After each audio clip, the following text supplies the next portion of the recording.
What's going on, everybody, and welcome back to the 2025 preseason deep dive series where we take a look really from that 50,000 feet perspective in terms of taking a quick preview of all 36 teams at the FBS level.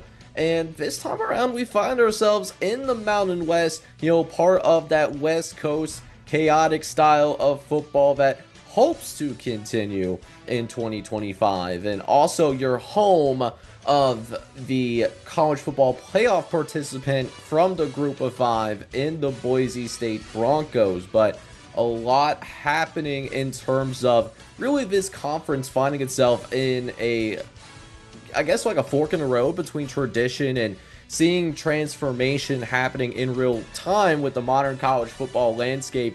So very excited to dive into this conference in particular, and I hope you guys are excited for it as well. We will rank each of these teams from a power rankings perspective, 1 through 12, as well as give a little bit of a snippet in terms of what I think every team is capable of doing this upcoming season. So very excited to get into all of that.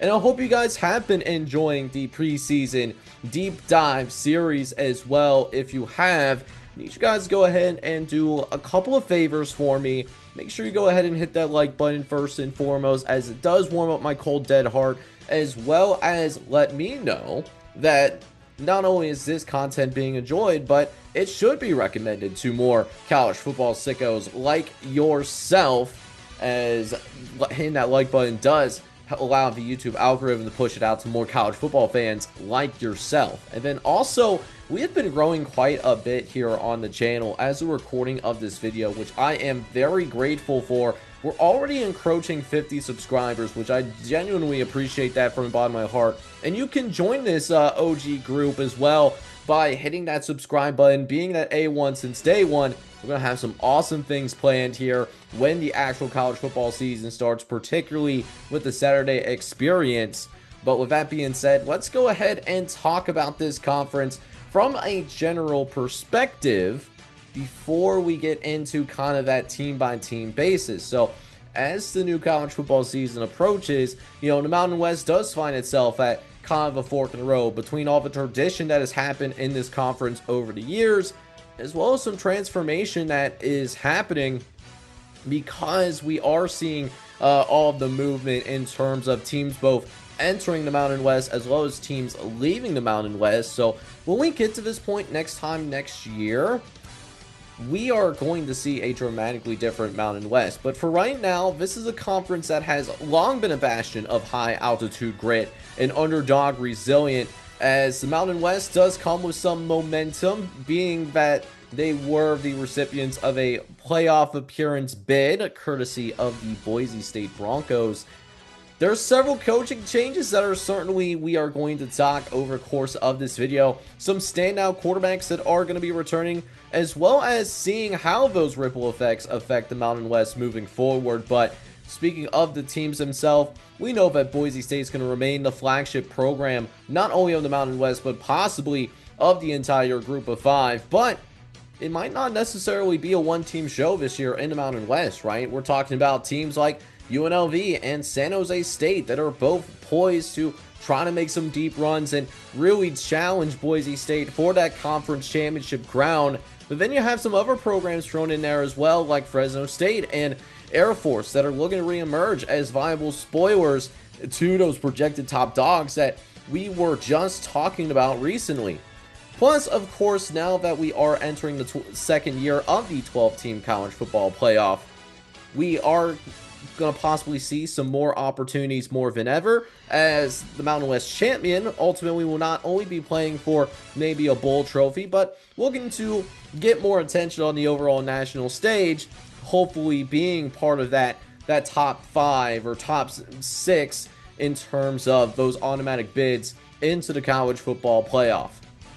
So a very exciting conference for sure, one that's going to create some havoc, especially in the After Dark special over on the East Coast.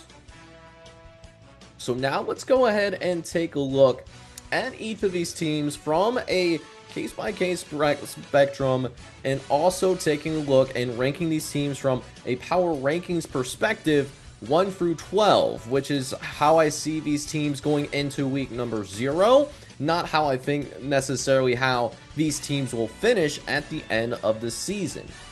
So we'll start off with our first team that I want to talk about in the Mountain West, going from the bottom and working our way up to the top like Drake does, and go with the New Mexico Lobos first and foremost. They're my 12th ranked team in the Mountain West. As Jason Eck, we do have a brand new coach. He's going to have his work cut out for him on really both sides of the ball if he wants to make a bowl game happen in 2025. However, I think I'm higher on New Mexico than I am. Seems like for the consensus of college football media outside of a handful of folks, and that's because like I've seen like a lot of folks put New Mexico in the bottom 5 or the bottom 10 in the country. I don't necessarily think they're going to be that terrible. I do have them as the 121st ranked team in the nation, so don't get it twisted. I still think it's going to be the worst team in the Mountain West, but this is a team that I think could play some spoiler, especially when they get into conference play. I do also have New Mexico State in the Battle of I-10, I believe that rivalry game is called. New Mexico fans, please correct me if I'm wrong, but I do remember it's based off of interstate. I'm pretty sure it's I-10. Definitely let me know regardless.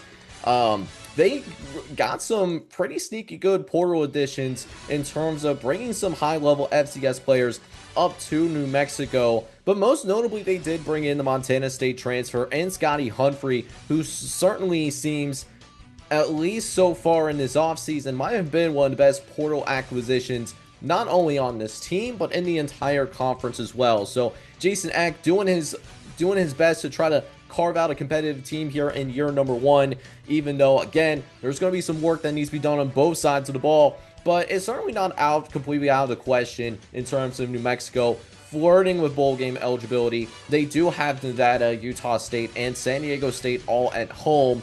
And I think those are all winnable games for the Lobos, and certainly, be that spoiler that could really ruin some seasons for some of these other teams in the lower half of the Mountain West for sure. Realistically, I think they win 2 of the 3 toss-ups that I talked about and finish in that 4-8 range. But I think that this team is going to be a little bit better than expected, at least in comparison to what most of college football media is pegging this New Mexico's team to be. Certainly a fascinating team to watch for sure.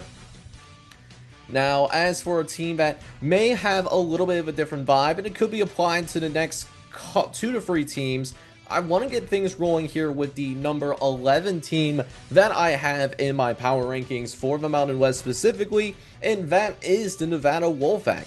This was a team that did show some signs of improvement over the course of last season, but it just feels like the roster turnover is going to feel a little bit too daunting to rank Nevada a little bit higher, although I do like Jeff Cody as a head coach. Don't get me wrong, it's just all that roster turnover that Nevada experienced over the course of the offseason, I think is going to be a lot harder to overcome than, say, at a New Mexico, for example. Plus, the schedule for Nevada is a little bit tougher. So even though I have Nevada ranked higher than New Mexico initially, I wouldn't be surprised if they finish with a worse record than the New Mexico Lobos, as Nevada, I have them going 2-10. I think they'll win an FCS game and, possibly, win a game in conference play, something like that. There is a couple of winnable games that I would consider to be toss-ups, but didn't give to Nevada Wolfpack, though. They got San Diego State at home, which,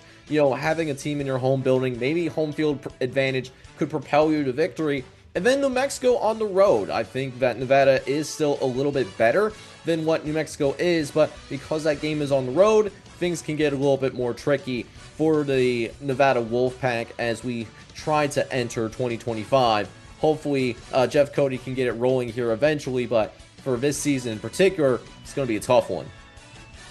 Now, moving on over to the top 10 as we get things rolling here with the 10th ranked team in my power rankings in the Utah State Aggies. And, I thought Nevada was a team that was ravaged by the transfer portal until I saw Utah State. Utah State was down horrendous. Just massive losses in the transfer portal over the course of the offseason, both in the winter window that happens right at the end of college football season, at least the regular season, and then the spring window as well. Now, Bronco Mendenhall has a reputation of surpassing expectations for his particular teams, and he's going to look to do that again this year, maybe being better than the 3-9 record that I have for the Utah State Aggies, as they do have a couple of games that I think beyond that 3-9 that I mentioned could also be winnable for Utah State. They do get Air Force at home, which it just really depends on what kind of start you can get.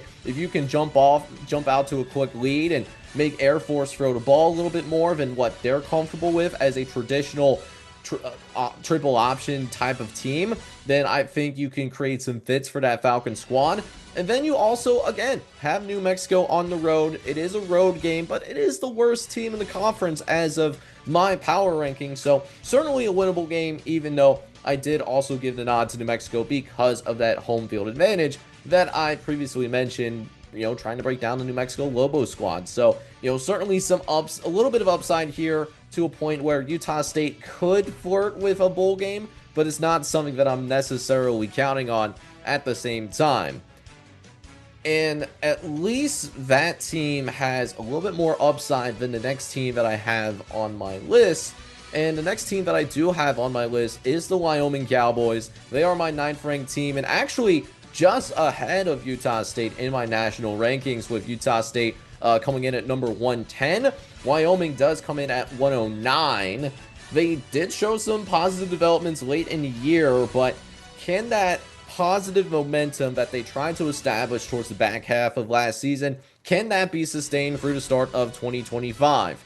That's going to be the million-dollar question, as this team is going to be dealing with some question marks on the defensive side of the ball, especially because they are not returning any defensive starters at all. Plus, there is some uncertainty on the offensive side, although I think the offensive unit will be a little bit better than what the Wyoming defense can offer, but just not really a lot of... They're just kind of in no man's land. The schedule did not break very well for this Wyoming Cowboys team. I have them pegged as a 3-9 team, like I do for Utah State, for example. But unlike the Aggies, who we previously talked about, I don't see Wyoming having that type of upside, as Wyoming almost feels like they're trying to have a little bit of a culture reset, even though the guy that took over, that's in his second year, his name is escaping me, to be honest with you, but even though he's on the staff for a long time, it almost feels like we're seeing a little bit of a culture reset happening at Wyoming. So I do have this Cowboys team going 3-9 as of right now. Up next, we do have the San Diego State Aztecs, who come in at number 8 in my Mountain West power rankings, and almost cracking the top 100 as they come in at number 102 in the nation.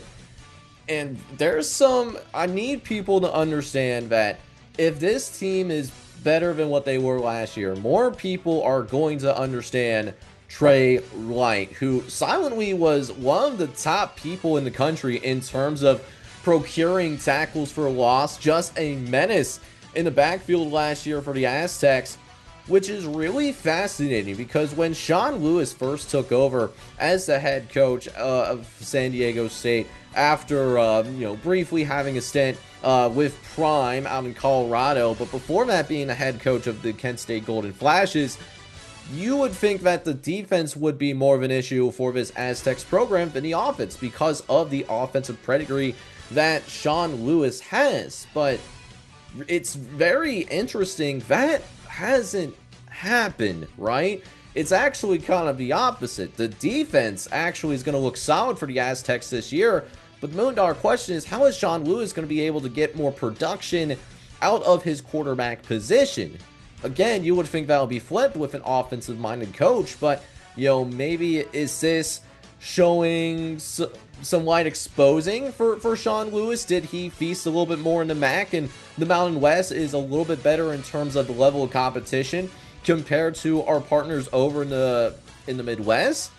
Who knows? But again, it's just some question marks again on the quarterback position, but I think it's going to plague this team in 2025 once again. I have them going 4-8, but this is the first team that I've genuinely talked about in the Mountain West rankings where there is a scenario in which I do think San Diego State can make a bowl game and make it somewhat comfortably at 7-5. I think in order to do that, though, they have a grand total of 5 toss-up games that I think are on this schedule in the fall, and they're going to need to win 4 of these following 5 games in order to make a bowl game happen. They do have some road games against Northern Illinois during non-conference play, as well as going on the road to face Nevada and New Mexico, teams that could cause some fits to the San Diego State squad, especially if they're not rolling on the offensive side of the ball. But then you do also have Colorado State and San Jose State, who I think are better teams than San Diego, but you get them at home, anything is possible. You can certainly make something shake. So San Diego State, we'll see if Sean Lewis can figure it out offensively. If he can, I think that this is a bowl team that we're talking about in 2025, but I have my doubts, and that's why I have them sitting at home once bowl season does get starting with a 4-8 record. However, let's keep ourselves in that, like, West Coast specifically, you know, staying out of, like, the true Mountain West, per se. How about Hawaii? Hawaii coming in at number 7, up next in my Mountain West power rankings. Listen, man, Hawaii is going to not have the same problem that San Diego State is going to have. You know, San Diego State's worried about how they're going to get more production out of that quarterback position. That's not going to be a thing at Hawaii. Micah Ohado. Remember that name. That man has the potential to be a stud. He's played in spurts, particularly playing in the final game of the regular season against New Mexico. And, hey, Micah's got it, man. Micah has what it takes to light things up in the Mountain West. Plus, this is a team that is going to return 7 starters from last season. So this is really turning into a squad that could shape out to be the best squad that Timmy Chang has had at his disposal since arriving in Honolulu to coach this Hawaii Rainbow Warriors program. A team that I actually do have cracking in the top 100. They're my 100th best team. And there is a pathway for Hawaii to also make a bowl game as well. I think it's going to come down to winning either one of the following toss-ups, either beating Stanford, which is going to happen in week 0. FanDuel, actually, as of the last time that I checked earlier today, actually does have Hawaii as a slight favorite, but our model does disagree. We think Stanford still wins that game, but we acknowledge that it's going to be incredibly close.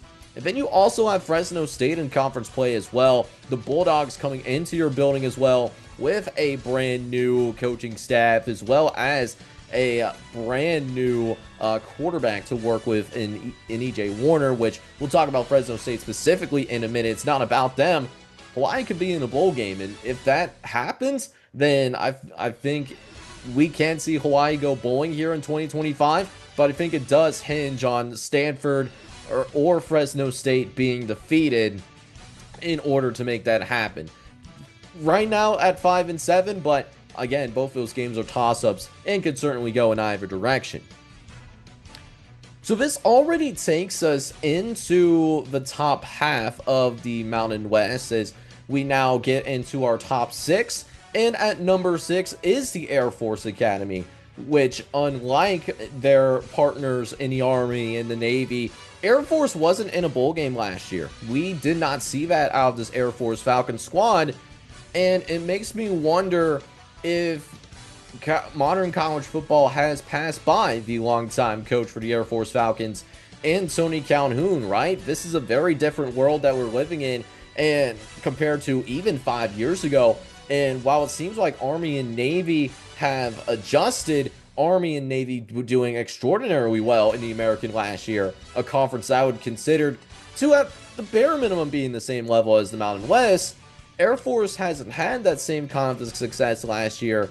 And granted, this is the first time in a few years that we've seen Tony Calhoun put together a losing season, but it is something that I'm concerned about in terms of whether Tony Calhoun knows what it takes. to be able to win consistently in this modern era of college football. And I think there's a world where, we can see Air Force have yet another losing season, and could be even a hair worse. I think they could be even worse than the 5-7 that I have. Them finishing 4-8 even, because I don't think the Utah State game is a gimme. It's just the nature of the beast. Yes, they probably don't have to worry about the transfer portal as much, because after a couple of years, guys are locked in to join these military academies, but they also can't replenish through the transfer portal as well.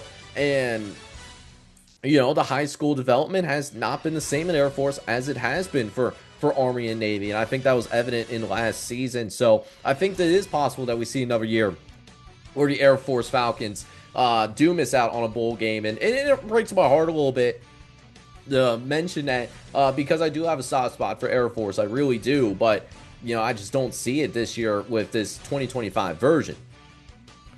Now, as for the Fresno State Bulldogs, who I do have coming in at number 5, it's a different story. I do have them being a team that I feel pretty safe to say will be involved in a bowl game in some shape or form, as Matt Entz does begin his era of coaching at Fresno State. He's coming off of some very valuable experiences, coaching at both of the Power Conference ranks as well as the FCS ranks as well, coaching at both of USC and North Dakota State to kind of get different spectrums of how to run a program, and now gets his chance here at Fresno State. And he didn't take much time to, try to find his quarterback. He's able to bring in the Rice transfer in EJ Warner. Plus, he is going to have a solid defense to work with. Again, I think this is a team that is poised to make a bowl game once again. Probably finishing at a safe 7-5. There's some, they don't have as many holes, but they're not as elite in many spots as, some of the other teams that I have ranked ahead of Fresno State. But a safe bet to make it to a bowl game, just finishing in that 6-7 range, and just building a foundation that they can try to build off of moving forward. So definitely a fan of Fresno State making a bowl game happen. Speaking of trying to make things happen, we now jump into our first team that I think could be a little bit of a dark horse to at least go to the Mountain West title game, but hasn't gotten as much love as a certain other dark horse that's been really a favorite to talk about in the college football small-time media landscape. But before we get to that team specifically, I want to talk about the Colorado State Rams, who come in at number 4, and they were actually very close to making it to the conference championship game last year. They just needed a couple more bounces their way, and it could have been them playing possibly a Boise State in the title game to see if they could have played spoiler against the Boise State Broncos. But they're going to be looking to build upon that success once again, as Braden Fowler Nicolosa is back to lead this Colorado State offense. What's really going to determine what kind of season this Colorado State has this year is how much improvement do we see now that there is a new defensive coordinator in town in Tyson Simmons, trying to get some better results from the defense so that BFN does not have to carry as heavy of a load and try not to be a West Coast version of 2024 Joe Burrow, who had to basically be in a shootout in order to win every single time, it felt like. But, I think this is a really good team at Colorado State that I think will be in the hunt once again, even if the defense doesn't improve at all. Again, another safe bet to go to a bowl game at 7-5 at the very worst, but I think realistically they do win at least 1-2 toss-ups that I do have marked on their schedule at San Diego State, as well as hosting UNLV at home.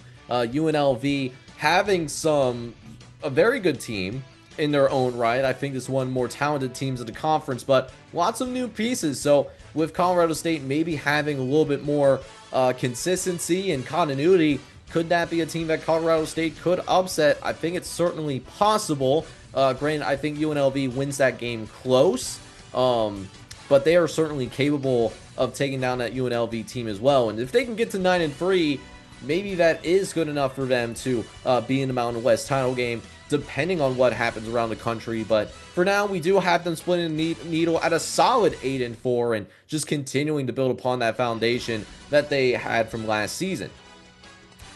Now we get into the ultimate dark horse, in not just the Mountain West, but really in the entirety of the G5 landscape. We got to talk about this San Jose Spartan squad, man.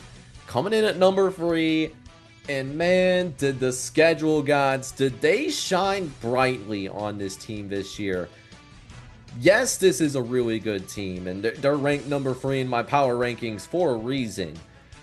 But another thing about this San Jose State squad is that they get to avoid UNLV and Boise State in conference play, which is ironically the 2 teams that I do have ahead of San Jose State as of right now. But then if you even take a look at non-conference play, you got Stanford once again, and this team is capable of beating Stanford. Why? Because we literally just saw them do it last year. This time, it's going to be a little bit different of a story because San Jose State does travel to Stanford. But you take a look at that Stanford-San Jose State game, it's a winnable game for the Spartans. I think that's a game that they're more than capable of winning.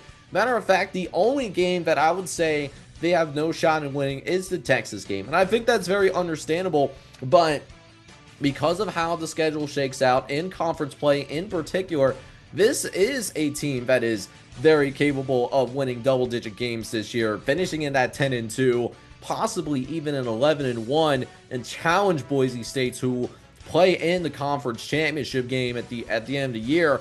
And while theoretically Boise State would be a decent favorite over San Jose State, you get into like a 1-game scenario instead of like a best of 3 or a best of 5. Really anything could happen. So very high on San Jose State this year, and I know that's going to be pleasing for the folks that run the San Jose State Barstool.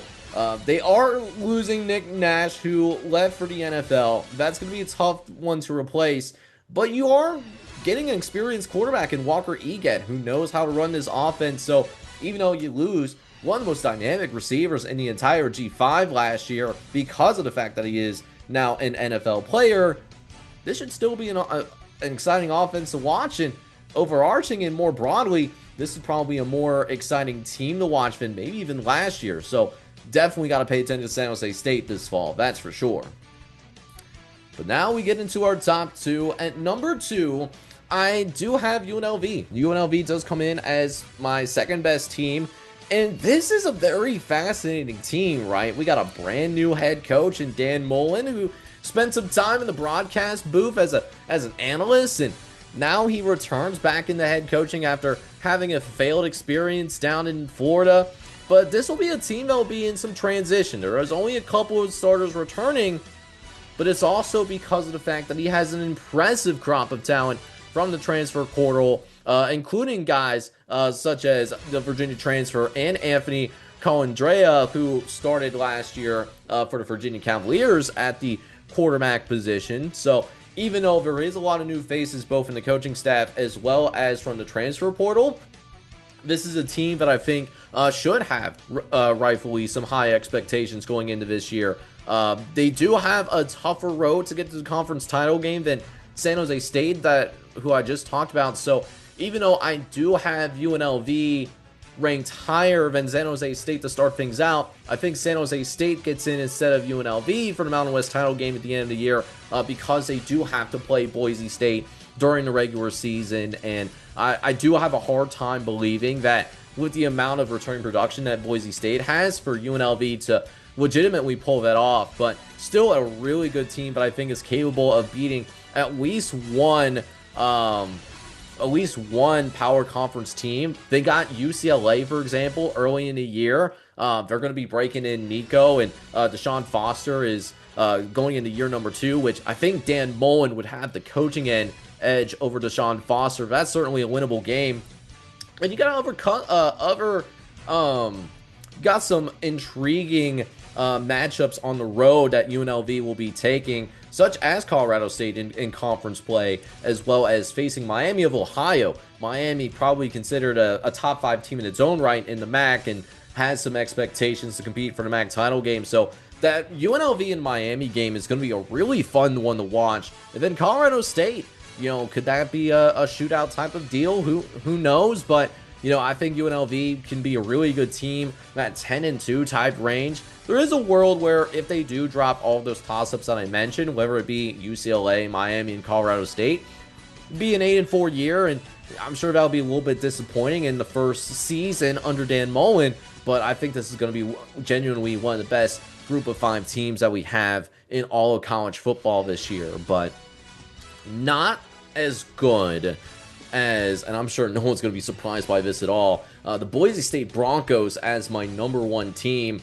in my Mountain West power rankings for this deep dive of the Mountain West. We know Ashton Jeanty is gone, and he was someone that had such an electric season. In my opinion, I think Ashton Jeanty should have won the Heisman Trophy last year. And I stand by that 10 toes down, even though Travis Hunter, he put together a phenomenal season in his own right. I was in the Ashton Jeanty camp. But even though he's gone and he's left to become a first-round pick for the Las Vegas Raiders, that doesn't mean that Spencer Danielson's not going to have a lot to work with. This was not a one-man show at all. This is a team that does bring a good chunk of returning production, I believe in the top 10, according to Bill Connolly. And he also gets Maddox Madsen back, who now has starting quarterback experience after beating out Malachi Nelson, who previously transferred in from the Power Conference ranks to trying to get a starting job right away. Maddox was able to beat him out and, put together a solid season in his own right. He should just get better. So, oh, and by the way, even though Ashton Jeanty's gone, I don't think there's going to be that much of a dip in the running game. I'm going to be honest with you. There's a talented backfield out there in Boise, Idaho that people are going to pay attention to once, we start to see, further away, halfway through the season.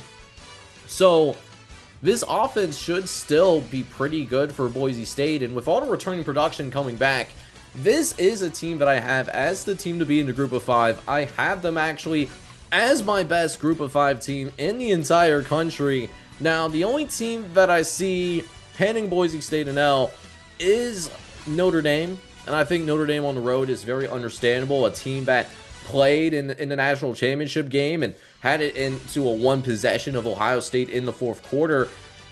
But other than that, you take a look at the rest of Boise State's schedule, I genuinely think they're going to be a favorite in every other game that they play in besides that Notre Dame matchup. So if they fall below 11-1, I would genuinely be surprised. I think this is a team that is capable of going undefeated within conference play as well as their other non-conference matchups, albeit the Southern Florida game might be a little fascinating in week 1 on a Thursday night, but I do think Boise State could be, once again, one of the premier contenders to compete for a college football playoff spot here in 2025 and, be one of the first G5 teams since the invention of the college football playoff to make a back-to-back appearance from the G5 ranks. But that is going to wrap things up for the Mountain West breakdown, and I hope you guys enjoyed every minute of taking a look at each team in the Mountain West. If you did enjoy yourself throughout the course of this Mountain West deep dive special, I need you guys to go ahead and do a couple of favors for me. Hit that like button once again, as it does help warm up my cold dead heart, and as well as let the YouTube algorithm know that, hey, this video should be going out to more college football fans that might be a little bit more on the sicko side like yourself. Or if you want to be even nicer to me, you can hit that subscribe button, be an A1 since day one. We got some extremely exciting things that I can't wait to unveil once the actual season does start sometime next month as of the time that I am recording this. You definitely don't want to miss out on that. So if you're wondering what that is, and you want to see certain things come back to life that should have been brought back a long time ago, hit that subscribe button for me, because you have a chance to be an A1 since day one, right? But with that being said, guys, I'm your host, Jake of College Football Red Zone, signing off for tonight, and I hope you guys are all out there having a good one. Take care, everybody.